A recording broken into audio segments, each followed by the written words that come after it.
आज हम लोग वॉइस में पढ़ेंगे कि यदि इंपरेटिव सेंटेंस इंट्रांजिटिव वर्ब के साथ हो, विद इंट्रांजिटिव वर्ब हो, तो उसको पैसिव वॉइस कैसे चेंज करेंगे। ये भी एग्जामिनेशन पॉइंट ऑफ व्यू से बहुत इम्पोर्टेंट है। तो इसका रूल है कि क्या करते हैं कि सेंटेंस कैसे आता है, उसके पहले V1 होता है, इंट्रांजिटिव वर्ब होता है, उसके बाद ऑब्जेक्ट, उसके बाद अदर होता है। ये एक्टिव वॉइस में, जैसे नॉर्मल सेंटेंस होता है इंपरेटिव सेंटेंस का। पैसिव वॉइस में कैसे बनेगा, उसको you are ordered to, you are advised to में बदल दिया जाता है। किसको, वो लिखा जाता है। जैसे एग्जाम्पल है स्टैंड अप, स्टैंड अप, इसमें इंट्रांजिटिव वर्ब, यानी इसमें जो है विद इंट्रांजिटिव वर्ब है। इसमें आपको जो है ऑब्जेक्ट नहीं है, स्टैंड अप, इसमें ऑर्डर दिया जा रहा है खड़ा हो जाओ, तो क्या करेंगे इसको, यू आर ऑर्डर्ड टू, दूसरा यू आर एडवाइज्ड टू, इसके बाद V1 और ऑब्जेक्ट रहता है। इसमें भी सेम है, जिस तरह से मैंने समझाया था कि प्लीज़ और काइंडली को आप चेंज कर दीजिए, उसमें यू आर रिक्वेस्टेड टू लिख दीजिए, बाकी सब सेम रहता है। इस तरह से इसमें भी यदि आप वो सेंटेंस इंपरेटिव सेंटेंस का विद इंट्रांजिटिव वर्ब हो, तो उसको क्या करेंगे कि सबसे पहले यू आर ऑर्डर टू, अब भी देखिए कि उस वाक्य में ऑर्डर दिया जा रहा है कि एडवाइस दिया जा रहा है। उसके अनुसार जहाँ एडवाइस है यू आर एडवाइस टू, जहाँ ऑर्डर दिया जा रहा है उसको यू आर ऑर्डर टू लिखिए। उसके बाद में सेम एज इट इज रख दीजिए, बन गया आपका पैसिव वॉइस। देखिए स्टैंड अप, इसमें क्या है लिखा है, स्टैंड अप, खड़ा हो जाइए, तो कोई आदेश दे रहा है, इसको एडवाइस नहीं दे रहा है, इसका आदेश दे रहा है। तो आप लिख दीजिए you are order to stand up, हो गया, आप पैसिव वॉइस चेंज हो गया है। देखिए you are order to stand up. दूसरा सेंटेंस है गो देयर, गो देयर। आपको ये समझ में आ रहा है कि ये तो ऑर्डर दिया जा रहा है, गो देयर, तो वहाँ जाओ। कोई सिंपली बोल दे गो देयर, तो अगर आप इसको एडवाइस समझते हैं, अगर आप यू आर ऑर्डर्ड की जगह आप यू आर एडवाइस टू भी लिख देंगे तो सेंटेंस सही माना जाएगा, गलत नहीं होगा। लेकिन ये यू गो देयर कोई ना कोई आदेश दे रहा है, इसीलिए आप यहाँ पर बेटर होगा कि you are order to go there. देखिए you are order to go there, you are order to, you are advice to. जब इंपरेटिव सेंटेंस का वाक्य इंट्रांजिटिव वर्ब के साथ हो तो क्या करते हैं, इस तरह से चेंज करते हैं। सेंटेंस के सबसे पहले में यू आर ऑर्डर टू या यू आर एडवाइस टू लगा देंगे, फिर उस सेंटेंस को जो कहते हो रख देंगे।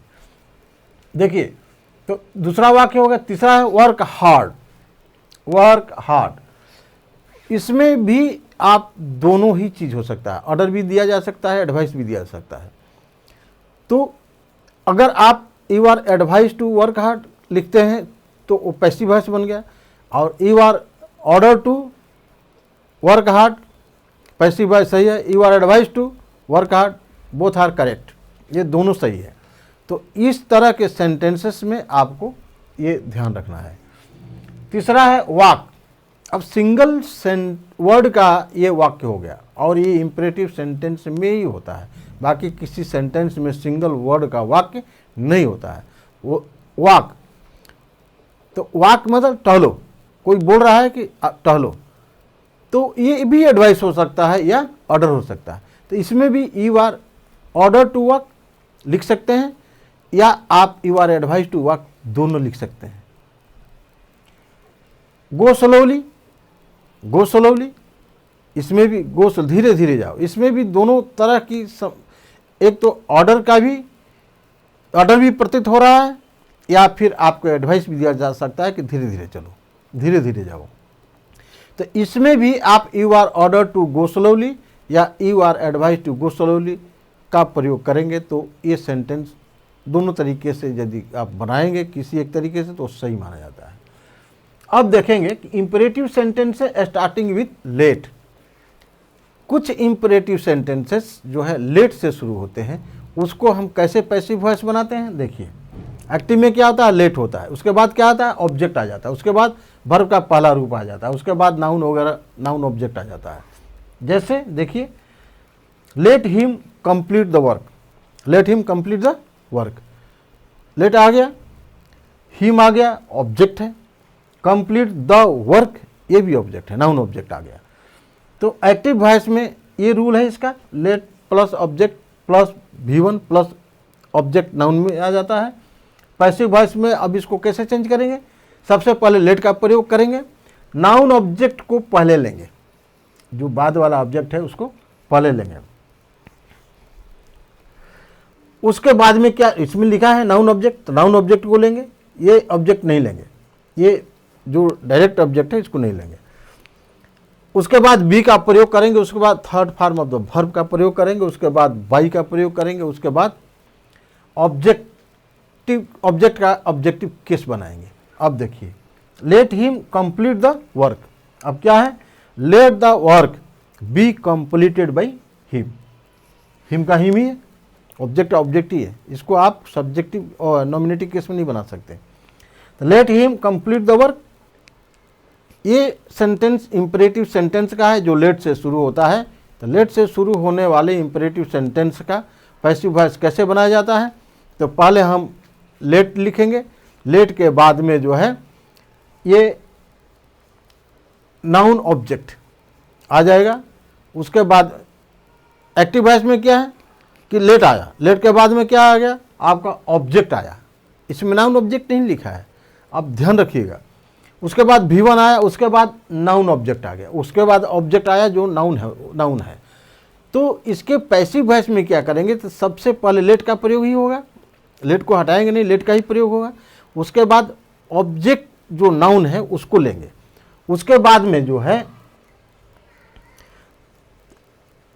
बी आएगा, उस नाउन ऑब्जेक्ट के बाद में बी आएगा, अब बी के बाद में third form of the verb आएगा, उसके बाद बाई आएगा, उसके बाद फिर जो ऑब्जेक्ट पहला है वो ऑब्जेक्ट आएगा, ऑब्जेक्ट ही रहेगा, वही रहेगा, वो चेंज नहीं होगा। देखिए, let him complete the work, let the work be, let the work be completed by him आ गया।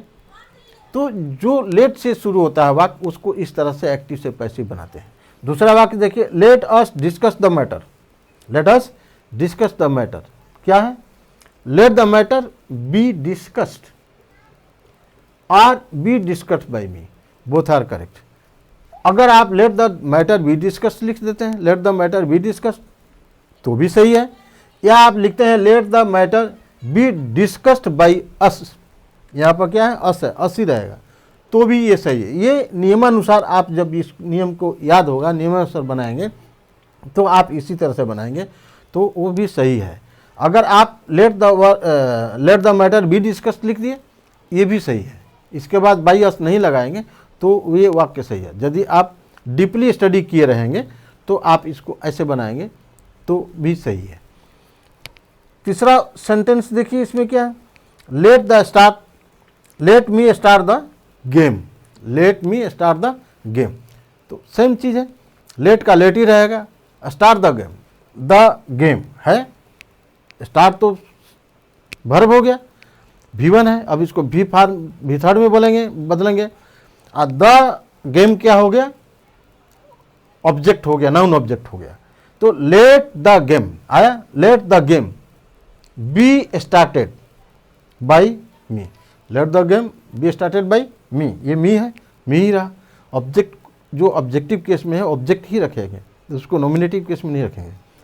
तो ये है आपका लेट से शुरू होने वाले इंपरेटिव सेंटेंस का एक्टिव से पैसिव वॉइस बनाने का नियम बिल्कुल ही क्लियर है। आप जो है लेट से शुरू होता है, लेट उसमें रहेगा, उसके बाद जो लास्ट में नाउन ऑब्जेक्ट है वो आ जाता है, उसके बाद क्या आ जाता है, बी आ जाता है, उसके बाद third form of the verb आ जाता है, उसके बाद में बाई, और उसके बाद में जो ऑब्जेक्ट डायरेक्ट ऑब्जेक्ट है, जो मेन ऑब्जेक्ट है वो आ जाता है। तो ये रहा आपको लेट से शुरू होने वाले इम्परेटिव सेंटेंस का एक्टिव से पैसिव वॉइस बनाने का नियम। ये समझ गए होंगे। अगर आपको नहीं समझ में आया होगा तो आप मेरे से पूछ सकते हैं, मैं आपको बताने के लिए तैयार हूँ। आप सब्सक्राइब और लाइक करना मत भूलिए, कमेंट्स कीजिए ताकि मैं आपको कमेंट्स का जवाब भी दे दूंगा। अब अगर मैं देखूंगा कि आप कमेंट्स किए क्या नहीं समझ में आ रहा है तो मैं आपको उसी समय समझा भी सकता हूं कॉल करके। तो ओके, थैंक यू, धन्यवाद।